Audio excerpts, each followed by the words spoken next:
Hello, and welcome to another episode of Voices on Aging, sponsored by Juniper Communities.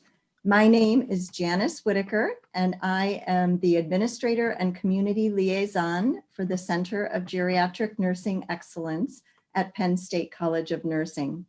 I will be serving as host for today's podcast, which is entitled Ways to Brighten Spirits for Seniors During the Pandemic.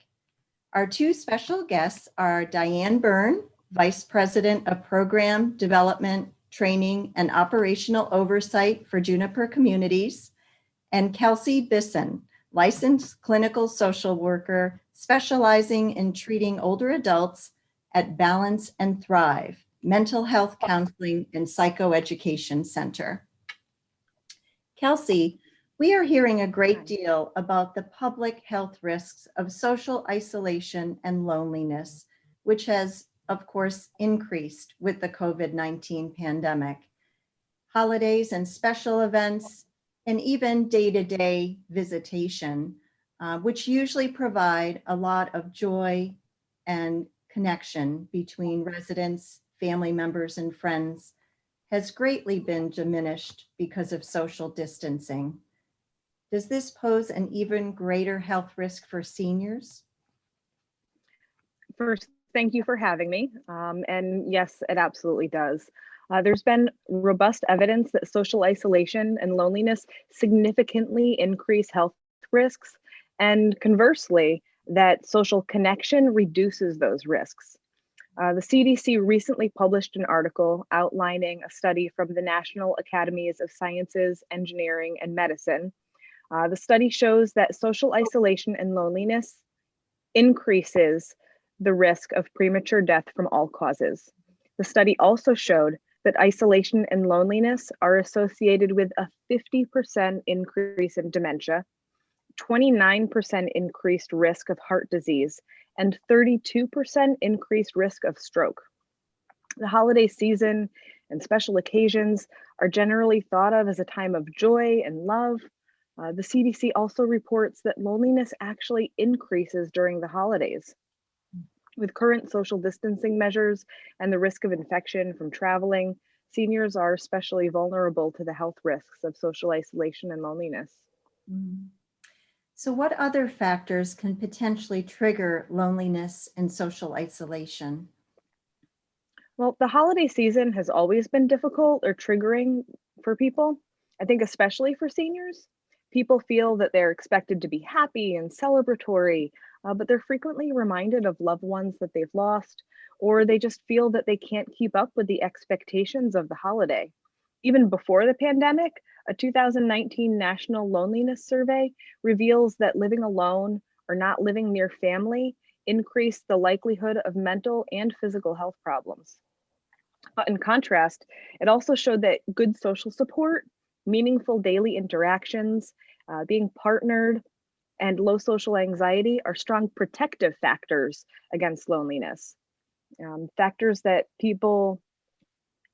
prevent people from engaging with others, such as long-term illness, disabilities, transportation issues, unemployment, or exposure to domestic violence, may increase social isolation and loneliness. There are also some other senior populations that are at even higher risk for social isolation and loneliness, and those are the immigrant population and the LGBTQ population. Diane, what are some ways that Juniper is combating social isolation in their care communities? Well, thanks for having me again, Janice. And, personal technology, including smartphones and social media, have significantly influenced the way people socialize.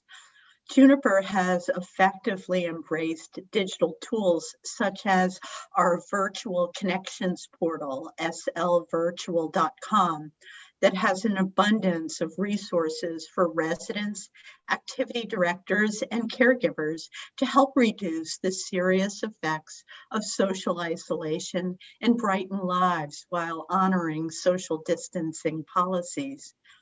The activities conducted by our healthcare professionals are aimed at promoting social connectedness and creating inclusive environments that safeguard health. Two prime examples are Juniper's Refresh mindfulness programming and our Get Happy Dance program, which boosts physical and emotional wellness. Wow. And I'm familiar with that website you referred to. It does have an abundance of activities. That is fabulous. I've been sharing that with as many people as I can. It's a great resource. Recently, we saw some major news coverage of a hug tent at Juniper Village Community in Louisville, Colorado. So Diane, can you tell us more about this? Sure. Well, you may be asking, like, what the heck is a hug tent? Well, a hug tent is made of a pop-up tent with 3 fabricated clear plastic walls and Velcro, allowing them to easily be taken up and down. There are 4 sets of armholes cut into the front wall with plastic sleeves for the hug. The lower set of armholes is meant to be used for people with wheelchairs.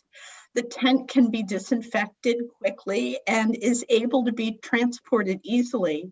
The hug tent has allowed loved ones to finally connect with one another after this long pandemic.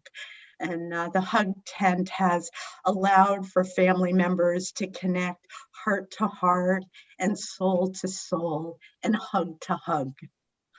And that touch and that connection in that way is so critical. I know I'm a hugger myself, so I would really value that hug tent for sure. Kelsey, if someone is caring for an elderly parent or friend who is isolated at home, what signs should they look for to ensure the person is remaining emotionally strong, and what can be done? So I'm going to answer the converse of this, and that's, looking for signs that maybe they're not doing well. Sometimes the signs of depression or decline in functioning are really obvious. The individual might be less talkative. They might appear sad or down. They may even express feeling lonely and isolated. But frequently, especially older adults, especially men, mask their emotional pain. And the symptoms of depression can be different than what the general population think. So according to the National Institute on Aging, older adults' depression symptoms are frequently feeling tired and sleeping more, or the opposite, having significant difficulty sleeping. They can seem grumpy or irritable. They may have more medical conditions or complain of increased aches and pains. So for example, they have a lot of stomach upset or joint pain or increased headaches. Depression, interestingly, can also look like dementia or a cognitive impairment. So an individual might report confusion or difficulty concentrating. They can't focus on a TV show. And they might be falling behind on bills, or like, oops, I accidentally missed another medical appointment. So those are some things to kind of look out for to kind of tell if somebody might be more depressed or the functioning might be declining. Things that can help are just maintaining contact. Talking with the person regularly can really go a long way. Daily check-in calls can be a huge help. This can be difficult if there's only one person that's able to be there or is the primary support, but I always advocate and feel that it takes a village. So getting friends and family to call and check in with the individual on a daily basis can really go a long way. Helping with the logistics of life can reduce stress and increase physical contact with the individual.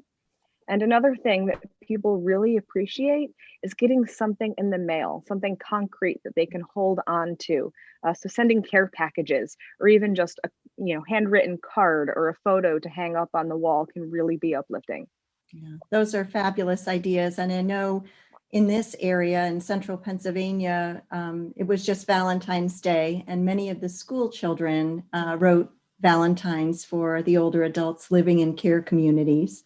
I'm sure the pandemic's mitigation efforts have had a significant impact on those residents residents living with dementia.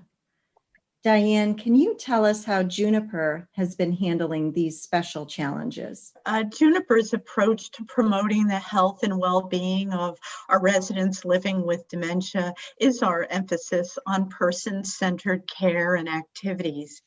This not only avoids unnecessary hospital admissions during these tough periods of social distancing and isolation, but significantly improves the quality of life for those residents and brings ease of mind to their families. Providing appropriate positive stimulation, telehealth visits, assistance with sensory issues such as hearing loss, and helping them connect with families remotely can alleviate loneliness and improve the quality of life of our residents affected by pandemic restrictions. Special efforts are made to minimize the stress and frustration that can accompany the holidays for those in memory care units. So Kelsey, I know that you have particular expertise caring for persons living with dementia as well.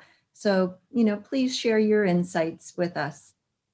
I think one thing that families particularly struggle with when caring for a relative with dementia is knowing how to talk with someone with dementia. Since so much of the contact now is over the phone or over Zooms, it's hard to really have a conversation, especially as the illness progresses. So sometimes the person with dementia might tell wild stories or talk about the past or deceased relatives as if it were happening now. This can be alarming for the family and they don't know what to do with it. I encourage families to kind of go with it and respond as if it were real, respond to the emotion that the person is expressing. Another frequent issue that families have or encounter with a loved one with dementia is the person might not have much to say at all. There's really this kind of poverty of speech and poverty of thought. So at these times, I just encourage the family to talk about anything, talk about your lives, talk about what's going on in a daily basis. Sometimes it can also help to try to recall fond memories of the past with the loved one as well. So just keeping the communication open and the connection there can help someone feel less isolated and alone. Well, thank you for sharing those ideas. Diane, tell us how Juniper Communities is planning to enhance the experience of special days and holidays and promote safe and happy celebrations for residents and their families moving forward. Well, at Juniper, we pull out all the stops to ensure our residents enjoy special days to their fullest extent possible. Our residents and our families have truly enjoyed car parades where we go all around the entire campus and our associates lead the parade of family cars decorated with personal banners and signs and balloons. We arrange private video chats sessions via Zoom and recorded messages and virtual visits on iPads for our residents and their families. Festive decorations and music, virtual entertainment, and safe distancing visits are just some of the ways our outstanding staff members create safe and happy and memorable events for our residents and families. That's wonderful. Kelsey, if you believe that someone is struggling with their emotional health, who should the caregiver or friend contact? So it's really important to know that although depression is very common among older adults, it's not a natural inevitability. So if you are worried about a loved one, getting them professional help from a therapist and or a psychiatrist can really be essential for their care and well-being. The best way to get someone help is with a referral from a trusted source, from a trusted individual. Older adults are frequently very connected to and trust their doctors. So talking to their medical providers can be a great place to start. Also, it's good to rule out any medical conditions or medical issues that might be happening as well. But specifically talking to the doctor asking for a referral to a therapist and a psychiatrist to make sure that their psychological needs are best met.